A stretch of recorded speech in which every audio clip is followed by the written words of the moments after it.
आज मेरे मायके से बड़ी मजेदार खुशबू आ रही है। लगता है भाभी या मम्मी कुछ बढ़िया बना रही हैं। चलो जाकर देखती हूँ और लगे हाथ खाकर भी आ जाऊंगी। मायरा घर से बाहर निकलने ही वाली होती है कि पीछे से उसकी सास आ जाती है। ओ मैडम, कहाँ निकली आपकी सवारी? हैं? माँ जी, दरअसल वो ना आज मायके में भाभी को थोड़ा सा पेट दर्द हो गया है।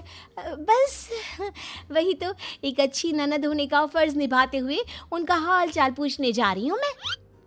कोई जरूरत नहीं है। रोज तेरे मायके में किसी न किसी की तबीयत खराब हो ही जाती है और रोज तू फुदक के चली जाती है। हमारी ही अकल पर पत्थर पड़े थे जो पड़ोस की लड़की को ही बहू बना लिया। अब आपका मायका 100 किलोमीटर दूर है, उसमें मेरा क्या कसूर? आपका खाना बना दिया है, आटा भी गूंद दिया है, गर्मा गर्म फुल्की बनाकर खा लेना ना आप। ये है मयूरा, जिसका मायका और ससुराल दोनों भी आस पड़ोस में 2 मिनट की दूरी पर है, जिसका पूरा पूरा फायदा उठाते हुए मयूरा हर दिन मायके के चक्कर लगाती रहती है। हेलो मम्मी, हाय भाभी, क्या बात है? आज तो बड़े ही शाही और लजीज पकवान बने जा रहे हैं। कोई दावत शावत है क्या आज हमारे घर पर? खुशबू आई नहीं कि चली आ गई महारानी चींटियों की तरह सूंघती हुई। अरे बेटा, तेरे भाई का प्रमोशन हो गया है, इसी खुशी में उसके मनपसंद पकवान बना रहे हैं। बस आ जाती तू भी, दामाद जी और समधी समदन जी को भी न्योता दे दे। पर मम्मी जी, हमें थोड़ी ना पता था कि ये सब आएंगे। मैंने तो वैसे भी खाना कम ही बनाया है। क्या भाभी, अब आपको ये तो पता है कि मेरा ससुराल पड़ोस में ही है, और आपको तो मैंने कह कर रखा है ना कि मेरे 2 एक्स्ट्रा फुलके सेक कर रख दिया करो। मुझे मम्मी के हाथ की बनी सब्जियां कितनी पसंद है। आई बड़ी महारानी।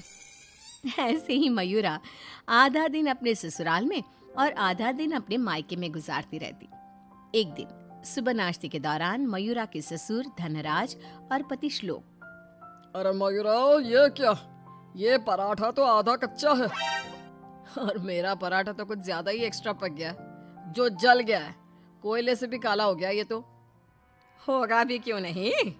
ये करम जली सुबह सारा काम ऐसे ही फटाफट गड़बड़ी में जैसे तैसे निपटाकर अपने मायके भाग जाती है। इससे क्या फर्क पड़ता है? सास को अगर चक्कर आ गए दिन दहाड़े, तब कौन आएगा बचाने?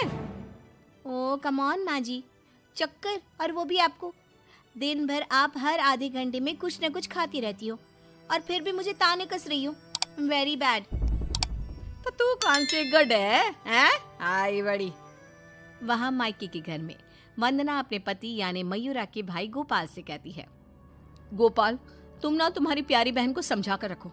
अरे तीज त्योहार, रक्षाबंधन, दीपावली, इन सब पे अपने मायके आए तो ठीक लगता है, लेकिन ये मैडम, ये तो रोज ही चली आती है मुंह उठाए। अरे सोचिए मम्मी जी, अगर मैं भी रोज इस तरह अपने मायके जाऊं तो आपको ये सही लगेगा? नहीं ना? फिर वंदना सही कह रही है मम्मी, जरा इस बात पर गौर फरमाइए। हाँ बेटा, मुझे पता है। उस दिन तो गली की औरतें भी सब्जी वाले के यहाँ गप्पे लड़ाते हुए बातें बना रही थी कि मयूरा तो दिन भर सिर्फ अपने मायके में ही रहती है। आज उसे आने दो, मीठे बोल से ही समझाऊंगी, समझ जाएगी वो। फिर जब मयूरा मायके आती है तो, मम्मी, आपको तो कोई दिक्कत नहीं है ना मेरे इस तरह आपसे मिलने यहाँ आने से? ये देख सरोज का मन ममता के मुंह में आ जाता है। ना बेटी ना, तू ऐसा क्यों सोच रही है और तेरी आंखें नम क्यों हैं? तू क्यों रो रही है बेटा? समधन जी ने कुछ कहा है क्या? उफ़ो, ये मम्मी जी भी ना, उन्होंने एक आंसू गिराया नहीं कि पिघल गई। नहीं मम्मी, किसी ने कुछ नहीं कहा, बस आज आपकी बहुत याद आ गई। रोज आपसे मिलती ही हूँ, लेकिन आज पता नहीं क्या हुआ। और इसी के साथ सरोज अपनी बेटी को कुछ नहीं बोल पाती, और अब मयूरा का मायके में आना जाना इतना बढ़ जाता है कि वो मायके के फैसलों में भी दखल अंदाजी देने लगती है। तभी वहाँ पर बरखा आती है। अगर इतना ही परेशान हो तो उसे घर के अंदर आने ही क्यों देते हो? वो एक पाँव अपने मायके की नाव में रखती है और एक पाँव अपने ससुराल की नाव में। अगर एक नाव हटा दे तो ना चाहते हुए भी उसे दोनों पैर एक ही नाव में रखने होंगे ना। हाँ काकी, एकदम बराबर बात कर रही हैं आप। लेकिन समधन जी, आप अपनी बेटी के मुंह पे दरवाजा लगा पाती क्या? देखिए, मुझे वो सब नहीं पता। अब उसका पूरा संसार उसके ससुराल में बस चुका है। उसे वहां ध्यान देना चाहिए, ना कि इधर मायके में। और इसलिए आप ही हो, उसे यहाँ आने पर आप ही को रोक टोक लगानी होगी। बस यही कहने आई थी। नमस्ते। अगले दिन ससुराल में बरखा की तबीयत खराब हो जाती है और मयूरा उसे बिस्तर पर ऐसे ही छोड़कर मायके भागती है। चली गई मायके, अपनी बीमार सास को बिस्तर पर छोड़कर, निकम्मी कहीं की। रात में जब धनराज और श्लोक दफ्तर से घर लौटते हैं, तब वो देखते हैं कि मयूरा घर पर नहीं है और बरखा अपने कमरे में बुखार से तप रही है। और तो और घर में कुछ खाना तक नहीं बनाया है। आज तो हद ही कर दी मयूरा बहू ने। अरे काम काज का नहीं, लेकिन कम से कम अपनी सास की तबीयत का तो लिहाज रख लिया होता। कोई फिक्र, कोई चिंता नहीं। आप ही ने तो चुनी थी ना ये बहू। कुछ देर बाद मयूरा अपने ससुराल वापस आती है। मयूरा, घड़ी देखी तुमने? हाँ, घड़ी में 2 सुइयां एक साथ कितनी प्यारी लगती है ना। बिल्कुल आपकी और मेरी जोड़ी की तरह। मैं मजाक के मूड में बिल्कुल नहीं हूं मयूरा। तुम्हारा ये मायके से ससुराल, ससुराल से मायके घूमने का तमाशा बहुत हो गया। ये सब कब खत्म होगा? तुम्हें अंदाजा भी है, माँ अंदर 103 बुखार से तप रही है और तुम सुबह से अपने मायके में हो। बहू, अच्छा होगा कि तुम मायके जाना कम कर दो, वरना कहीं ऐसा ना हो कि एक दिन दोनों तरफ की रिश्तों की डोर टूट जाए और तुम बीच में ही लटकी रह जाओ। जी पापा जी, आप टेंशन मत लो। मैं मायके जाना तो नहीं छोड़ सकती, लेकिन मैं अपना बहु धर्म अब अच्छे से निभाऊंगी। मैं रोज माँ जी का एकदम हल्की नाजुक पत्ते की तरह ख्याल रखूंगी और आप लोगों को शिकायत का मौका भी नहीं दूंगी। पर मयूरा तो आखिर मयूरा है, इतनी जल्दी कैसे उसे किसी की बात समझ में आ जाती? ये तो उसकी डिक्शनरी में था ही नहीं। पहले वो बिना कोई काम किए मायके चली जाती थी और अब कभी कुकर को गैस पर रखकर तो कभी कपड़ों को आधे में धोता छोड़कर मायके चली जाती।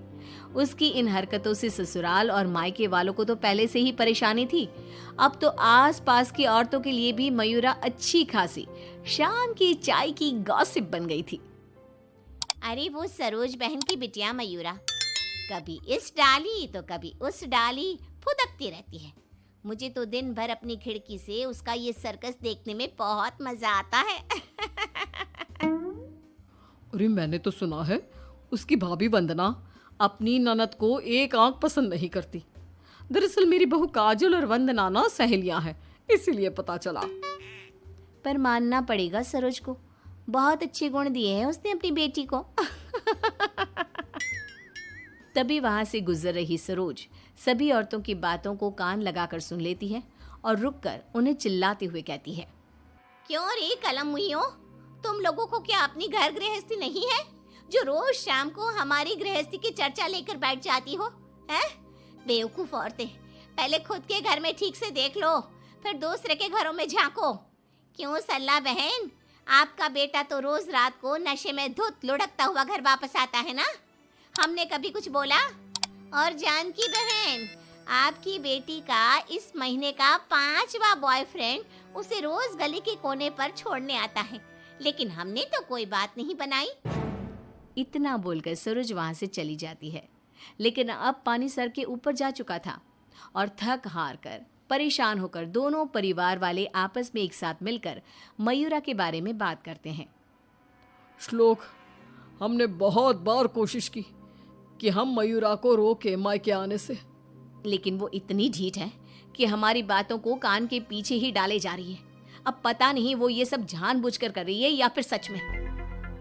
समधन जी, समधी जी, अब जो भी हल निकालना है आप ही निकाल सकते हैं। दामाद जी कुछ तो कीजिए। कुछ तो आपको करना चाहिए था सरोज जी।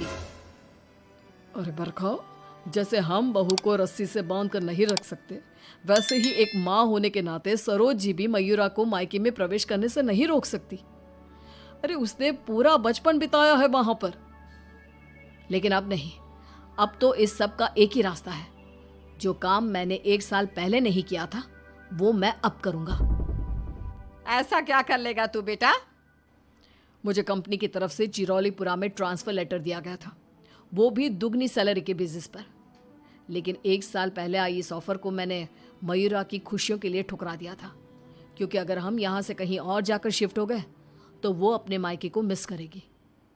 तभी शादी भी नहीं थी, और अब ऐसा कुछ भी नहीं है। तो तुम ये कहना चाह रहे हो कि तुम सब यानी मयूरा के ससुराल वाले अब उसके मायके से दूर चले जाएंगे?